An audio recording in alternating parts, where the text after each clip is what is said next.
Hi there! Welcome to my very first low-light onyx video. This video is part of a collaboration hosted by Sky the Golden. The theme they chose was the game Monster Prom.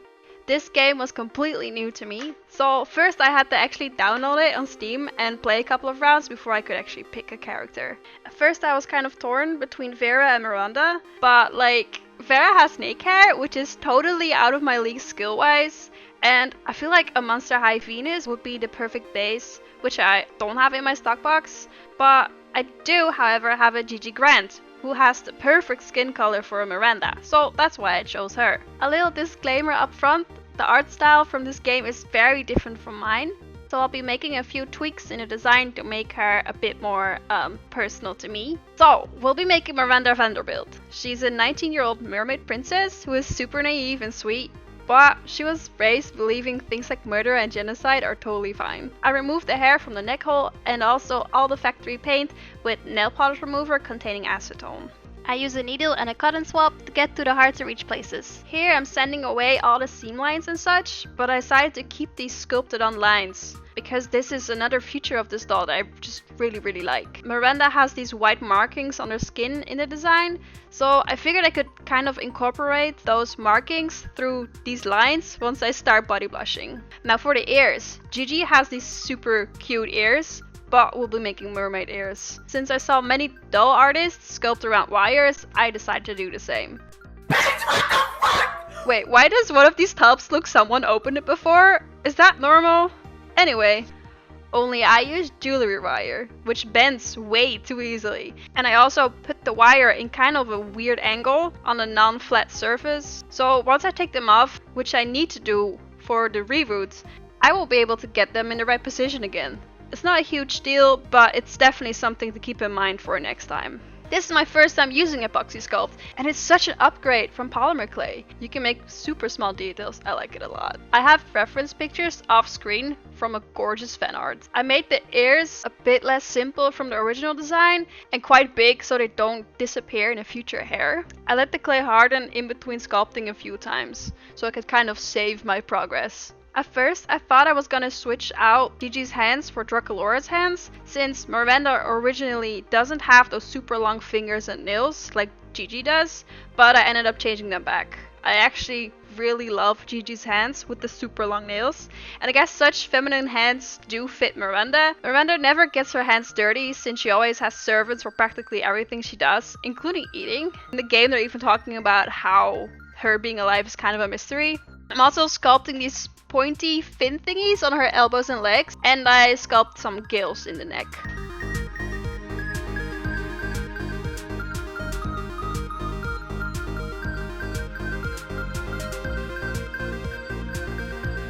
The pointy thingies are originally on her ankles, but I put them a little bit higher so I won't have to work around them when making shoes. I'm also making her a pearl bracelet, but I ended up just ordering some really small glass pearl beads, since the deadline for this project was a little bit later than I expected. And I made her crown, which turned out to be the hardest part to sculpt. Once everything's dry, I sanded everything down with nail buffers.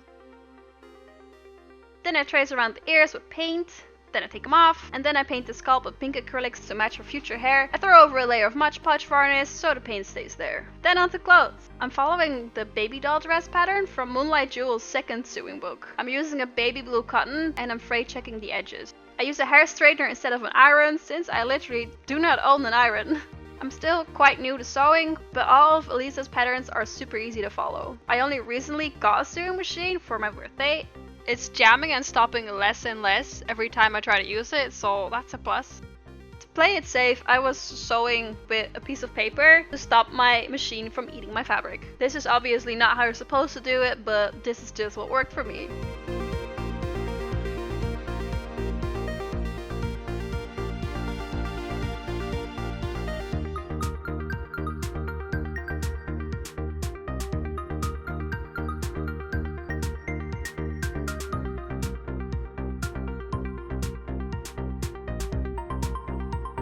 In the chest area, Elisa is using an elastic, but I couldn't get that to work for some reason, so I just counter stitched it.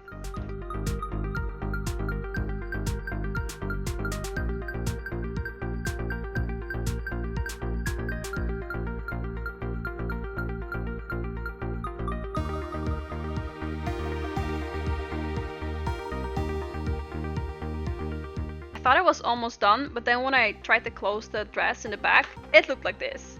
In hindsight, I should have gathered the skirt a little bit more and left a little bit more room on the top part in the back. So I end up just picking apart my last seam and stitch it again, and then I sew on some snap buttons for a closure. Looking way better. I'm making some underwear from a pattern from Requiem Arts. I basically make underwear for every single doll I make if it doesn't add too much bulk.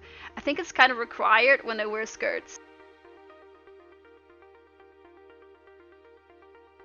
Now that the clothing is finished, let's focus on the hair. Gigi kind of has the same hair color as Miranda, but Miranda has super long hair. It goes all the way down to her knees. So a reroot was necessary. I had the perfect yarn colors for the hair, but the yarn fibers just wouldn't be long enough. I also don't have any nylon hair, but I do own super long alpaca I got from Etsy. So let's get to preparing that.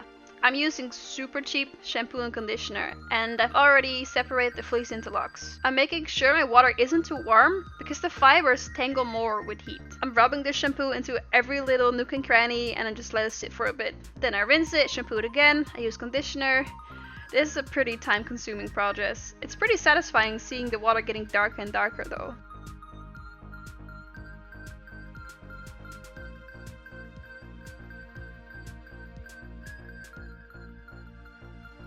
I let the locks dry overnight, then I take out a pet brush and comb out all the tangles. This step will also take a while, and you will also lose a lot of hair sadly. Now onto dyeing the hair. This was kind of a trial and error. At first I used Dylan fabric dye for hand wash. I decided I wanted to add some spice and give Miranda some highlights, so I prepared a dark pink and a light pink. I just followed the instructions, stirring for a while, adding salt, all that jazz, but I ended up dyeing it a second time because I just felt like it wasn't dark enough. After the second time, I did brush it out, trying to convince myself maybe it's the right color, but it really wasn't, so I ended up dyeing it with my trusty human hair dye. This is the brand Directions. I've been a hairdresser for 4 years, so I'm very comfortable working with human hair dyes. And this is what the color looked like. So I haven't really seen anyone use this way of rerooting. I separate the hair into very thin strands, glue the base together, and then snip off the top. Repeating this like 300 times until I have a bunch of plugs. I then take a super long needle, I stab the eye through a hole in the head, thread a plug through it, make a couple of knots, and then pull the strand through the hole. Basically not every single strand of hair on the inside of the doll head. This method really takes forever to do, but at least it's super strong. Like, I can do anything with this hair and like it won't come out. So that's why I'm doing that. I also put some Mod Podge varnish on her face since the hair dye is starting to stain it during the rerooting process. I took the varnish off with acetone after rerooting and removed the leftover staining with Benzac 10% acne cream. I did make the hair wet to remove all the cream, so the dark pink kind of blend into the light pink hair. I don't really mind though. I tried to put the ears back on, but as expected, it didn't really work that well. I ended up cutting the wire and attaching the ears with glue. Then I just used some more epoxy to fill up the gaps. Before I can do face up and body blushing, I prime all the sculpted parts with white acrylic paint. I started just using a brush, but eventually I decided it was time to take out my new airbrush for a spin. I mixed up some acrylic paint in the same color as the skin, and for the white base and the yellow I used Vallejo paint. I did take those fins off from her ankles, so the yellow wouldn't also get all over her legs themselves. Afterwards I did glue them back on, but you can still kind of see that transition. I don't really mind though. As expected, airbrushing was kind of tricky. You really have to pay attention to how close you hold the pistol to whatever it is you're spraying. In the end, I do really like the gradient. I did the face up twice, since I just wasn't feeling whatever I was doing the first time. I put mica powder all over her face on each layer, and it just didn't look the way I wanted it to. Also, filming this was actually super hard, and I was just too busy with getting everything in frame instead of actually paying attention to what I was drawing. So I wiped her entire face off and just did her body first. I started off with a layer of MSC, then I took a tiny wet brush with some pastels and painted all of the lines on her body. I did this to create a shadow. I then went above each line with some white acrylic paint to mimic those white markings we were talking about earlier. Then I took a step back and I saw that the pink lines didn't really look like a shadow, so I dusted up some pastels around the bottom of them. I also made some natural body shadows, you know, like the actual body blushing. Then I did another layer of white acrylics. For the second try of the face up, I actually did the first layer off camera to make sure that I got it right. I did the eye shape and the waterline. I imagine Miranda to have a supernatural look wearing almost no makeup. She doesn't even have lips originally. So naturally, I did the complete opposite. I'm giving her pretty heavy eyeshadow and a dark lip. I kept changing the eye color because I just couldn't decide. In the art, Miranda has green eyes, but on the fandom wiki they say that they're blue. So eventually I ended up with teal. I'm also sorry that the quality or colors are kind of weird. I filmed this entire video with my phone's camera because I don't have anything better. If you want to know what kind of products I use, by the way, I have an entire list of materials in the description box below.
I did the bottom lashes off camera because I feel like it's the trickiest part and I just need to get it right.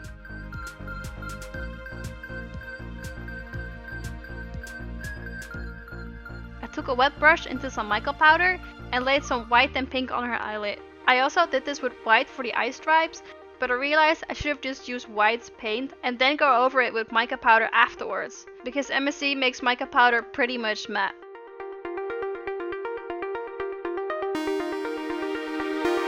So after spraying this for the 8th time, I mixed some white mica powder with glossy varnish and went over the eye stripes and also over the eyeshadow.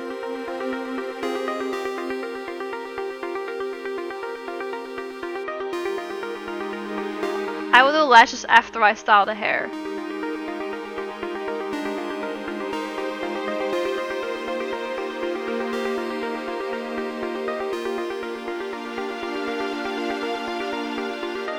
I didn't see that the palms of her hands are supposed to be yellow, so I'm doing 2 coats of that with Vallejo paint again.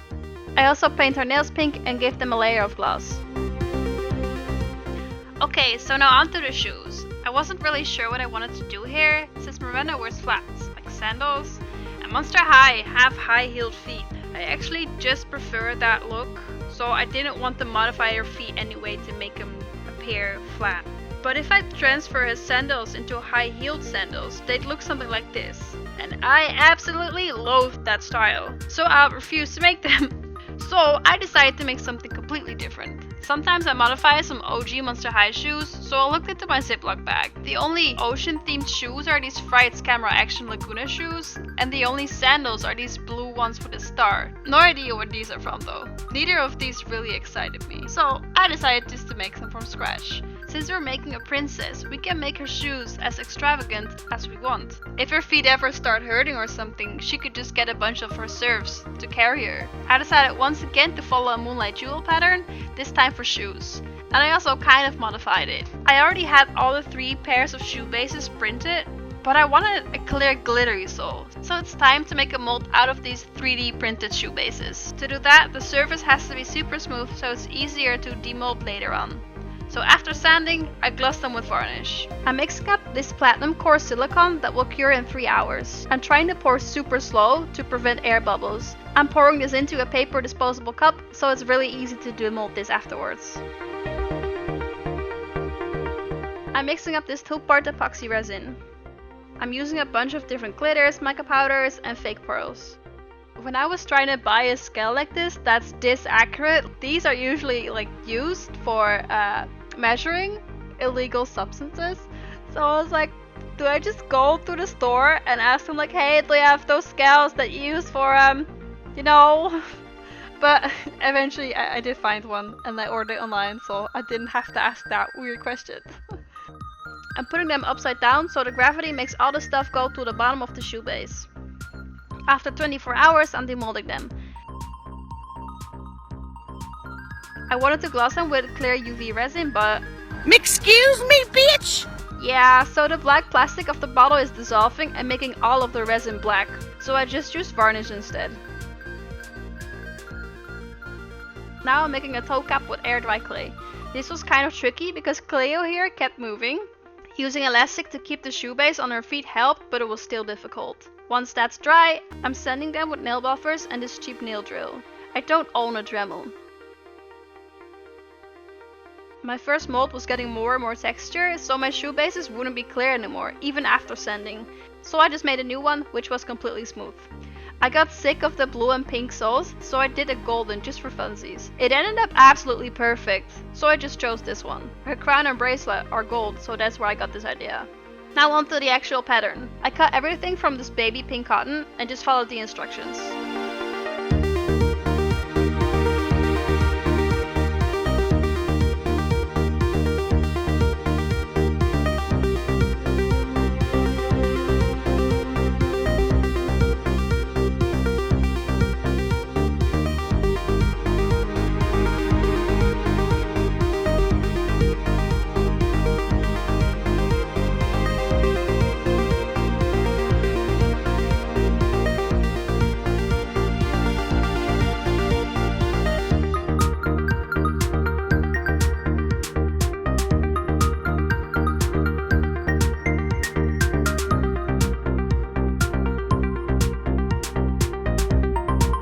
I did put in 4 eyelets instead of 5 on each side because my eyelets were a lot bigger than the one she uses. I also didn't have the proper tools to make the back of these eyelets flats, so I took an X-Acto knife and cut the tube in quarters and then bent them flat with pliers.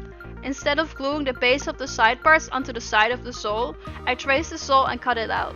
Then I glued the edges on the top of the sole. I used epoxy glue for the first time, but I feel like it didn't really stick better. I also glued the shoe nose on there. I felt like the tongues weren't wide enough, so I redid those and made them wider. I had a couple of options for shoelaces and I picked this darker pink. The shoes are kind of too small, so in the future I will leave a bit more fabric off those sides panels and I'll make the clay toe cap a little thinner. Then onto the crown. I've sanded this one a lot and I've painted it gold. And then I went weeks looking for good gems in craft stores. The ones she has are round, but I went with these pointy ones because that's the best I could find without having to order something again. I attached a needle with hot glue so I can stick the crown into her head. I replaced the clay pearls with these store-bought glass beads. I just tied those around her arm and add a bit of glue around the knot. I also take some jewelry wire to make the second bracelet. I take one of these beaded G-lashes that I got from AliExpress. I trimmed the band a little thinner, then cut one pair out of this single one. I attached these off camera because it's super tricky. I've already detangled and straightened the hair off camera, and now I'm just throwing in some loose curls for a bit of texture. I also add some hairspray for less flyaways.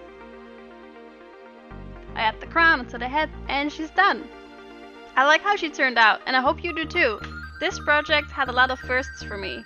First time using epoxy sculpt, first time using an airbrush, first time making a mold with silicone and casting resin, and of course actually filming this entire project was also a first. I don't think I'll be filming another video anytime soon, since it takes a lot of extra time that I don't really have.